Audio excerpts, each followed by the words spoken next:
Do you dream of writing a novel? When you feel the urgency to write a novel, you aren't making it up. When that urgency won't let go, there's a reason. Turn your readers into raving fans. Reveal the power of your voice and your story. Writing is an act of courage, and you have what it takes. How to Write a Novel That Sells by Lana McAra will take you across the finish line. Visit howtowriteanovelthatsells.net and take that powerful next step now. Welcome to the Fiction Writers Podcast with Lana McAra, where you will discover tips, tricks, and ideas for fiction that is #unputdownable. Here you'll find new energy, new perspectives, new resources, and new ideas that will spark your creativity into a blaze of brilliance. It's easier than you think. Be sure you visit our website at www.fictionwriterspodcast.com. While you're there, subscribe to us via your favorite network. Now, get out your notebook, tune in, and let's get started. What about those book fairs? Are they worth it? That's what we're going to talk about today. My name is Lana McAra. Welcome to the Fiction Writers Podcast. Tips, tricks, and ideas for fiction that is #unputdownable. Book fairs. They are such a topic of conversation with writers, authors, people with books. Should I spend the money and invest the time, go to the effort of putting together a table and paying for the table and then going in the morning, sitting there all day and packing up at night and coming home? Is it worth it? Is it worth it? Well, there are some ideas about it. First of all, I don't recommend attending book fairs and having a table at them all the time. If you want to do one a year at something that is significant, that's okay.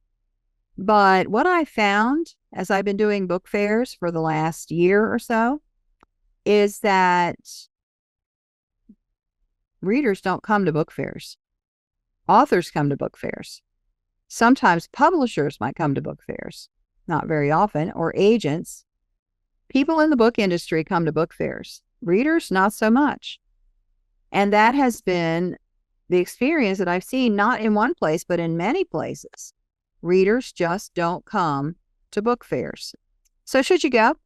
Should you have a table? Well, that depends on what you're after.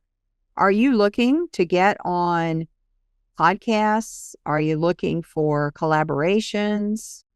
What are you looking for? Are you just wanting to find readers?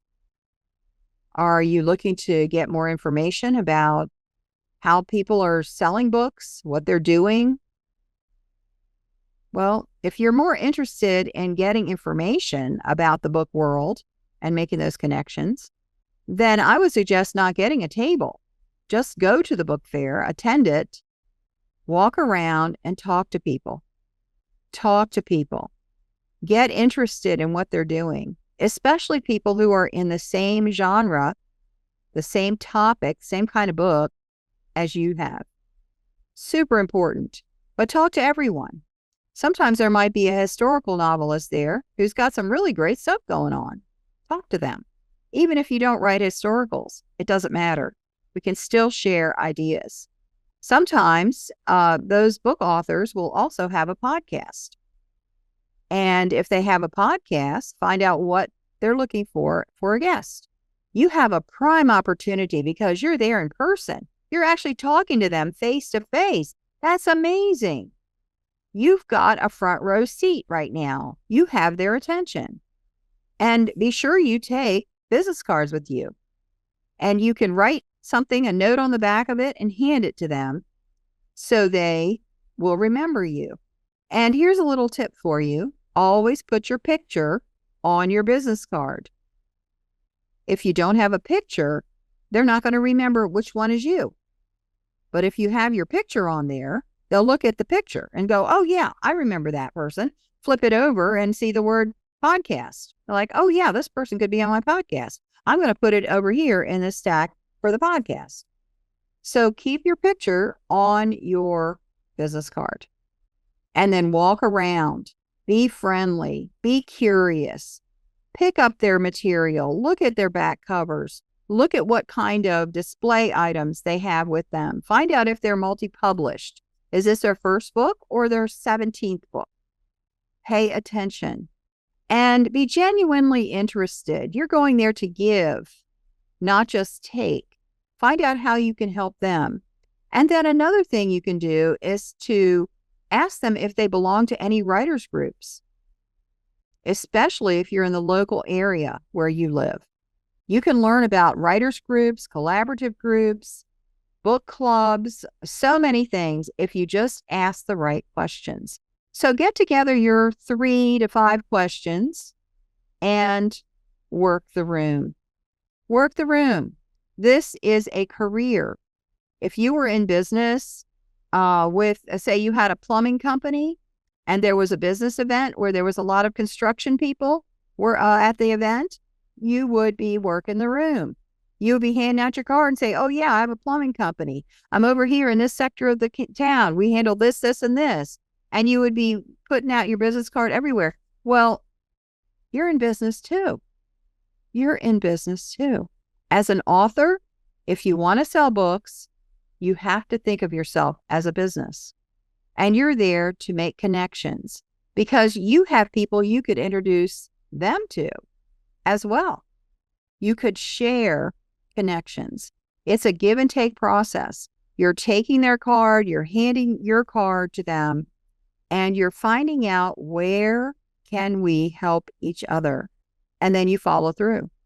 When you get home, you go through those cards, you look at your notes, you follow up with emails or text messages or appointments or whatever it is that you need to do to follow up. I went to the Sunshine State Book Festival in Gainesville, Florida this year, where there were 200 author tables and they were sold out. 200 authors. I got a few people to be guests on my podcast. You've already seen some of them, and some of them are still coming up. I was on some other people's podcast. I got some terrific ideas. Lee Lincoln was there, and look up her episode. If you haven't heard Lee Lincoln yet, Leigh Lincoln, Lee Lincoln.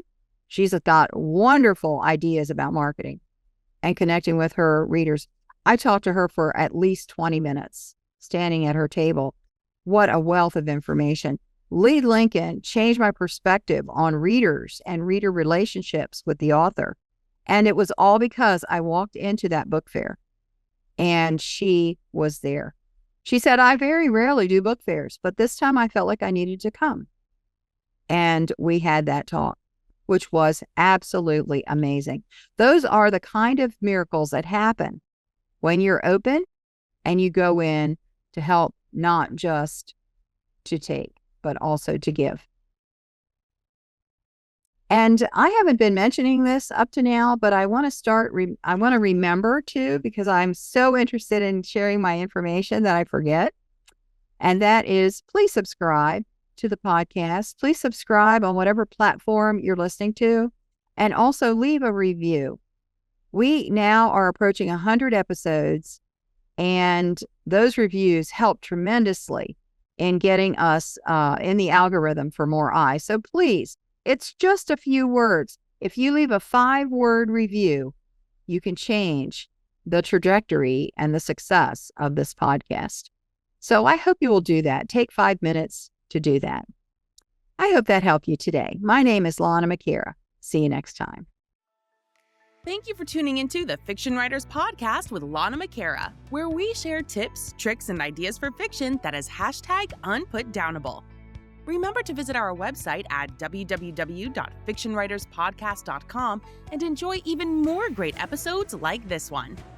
Again, while you're here, subscribe to us via your favorite network. We look forward to seeing you next time on the Fiction Writers Podcast.